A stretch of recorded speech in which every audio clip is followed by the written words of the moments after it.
Merci. Bonjour d'abord, Bonjour, Brigitte Laurent. Fanny, et merci à vous et aux entretiens de Bichat, j'allais dire, de s'occuper d'un thème, d'ouvrir la porte sur un débat qui peut avoir lieu, et il est bon qu'il ait lieu en ce moment. Celui de tous ces régimes d'exclusion, alors manger sans gluten, etc., qui sont faits sans, j'allais dire, sans ordonnance, pratiquement, que les gens pratiquent chez eux, et qui touchent, et là, ça peut devenir dangereux, de plus en plus les jeunes et les ados. Les enfants et les ados, effectivement, et les pédiatres veulent alerter sur ce sujet. Comme vous l'avez dit, de plus en plus de gens en France s'engouffrent dans ces régimes d'exclusion, sans gluten, sans lait, sans viande. Alors pour certains, il y a des raisons médicales, parce qu'on peut souffrir par exemple de troubles intestinaux, de ballonnements. Enfin, beaucoup de Français ont ce genre de troubles et vont rechercher parfois dans le régime sans gluten, qui est une protéine qu'on trouve dans certaines céréales, le blé et d'autres céréales. Voilà, donc parfois ça peut être utile, mais c'est vrai que la vraie intolérance au gluten, elle est quand même rare.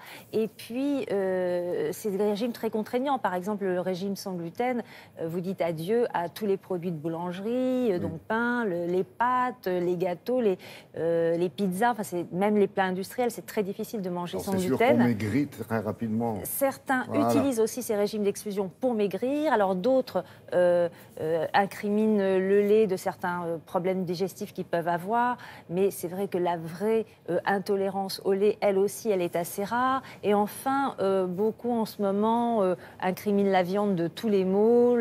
C'est vrai que le régime végétarien est assez en vogue. Oui. À la limite, les médecins se disent, voilà, quand c'est des adultes qui font ces choix, soit pour des raisons médicales, parce qu'ils ressentent des troubles, soit pour des raisons idéologiques, c'est un peu leur problème. Mais souvent, ces régimes sont pratiqués en famille et les enfants vont se mettre à...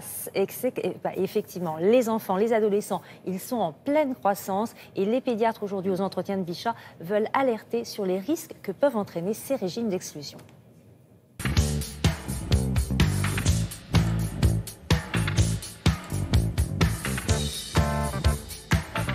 Un courant de pensée à la mode prétend que la viande est toxique chez l'homme.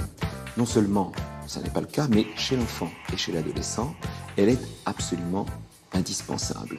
Le Programme national nutrition santé et les experts de la Société française de pédiatrie recommandent 2 produits carnés quotidiens chez l'enfant et chez l'adolescent. Pourquoi ? Pour le fer. Le fer est apporté essentiellement par la viande et lorsqu'on est carencé en fer, on a une fatigue, on a une susceptibilité aux infections et surtout des troubles neurologiques, mauvaise performance à l'école et psychiques, hyperactivité ou autres troubles psychiatriques. Donc laissons les enfants manger 2 produits carnés par jour.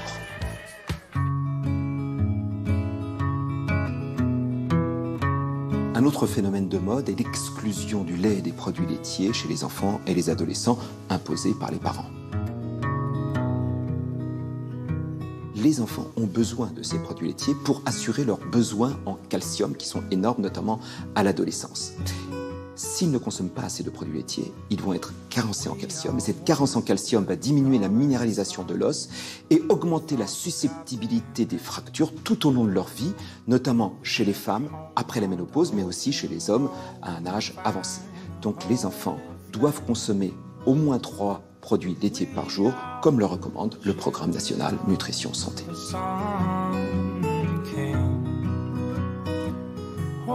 De plus en plus d'enfants et d'adolescents mangent sans gluten, c'est-à-dire sans blé essentiellement, pain, pâtes, gâteaux, etc. Il y a une maladie qu'on appelle la maladie cœliaque, où on ne tolère pas le gluten, et donc les enfants excluent le gluten toute leur vie et vont parfaitement bien au niveau santé. Chez eux, c'est utile. En revanche, beaucoup d'autres enfants et adolescents succombent à la mode du régime sans gluten. C'est inutile dans la majorité des cas chez ces enfants et c'est surtout épouvantable au niveau social. Ils ne peuvent pas aller à la cantine, ils ne peuvent pas aller manger chez les copains, ils ne peuvent pas aller au restaurant.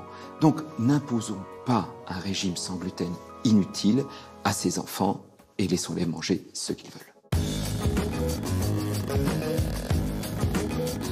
Ces régimes d'exclusion sont donc totalement contre nature.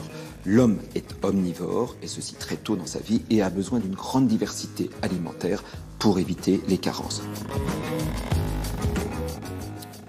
Revenons un instant sur ce message très important parce qu'il y a des risques effectivement pour les plus jeunes, d'exclusion, on l'a entendu, et pour la santé physique. Ouais, attention à ces régimes. Attention à ces régimes. S'ils ne sont pas justifiés médicalement, et ce qu'on peut dire aussi, c'est que si vraiment des parents tiennent absolument pour des raisons idéologiques à mettre toute la famille sous un régime d'exclusion d'un aliment, il faut quand même consulter un médecin pour savoir comment compenser les carences, parce qu'il y a des carences quand on exclut un certain nombre d'aliments.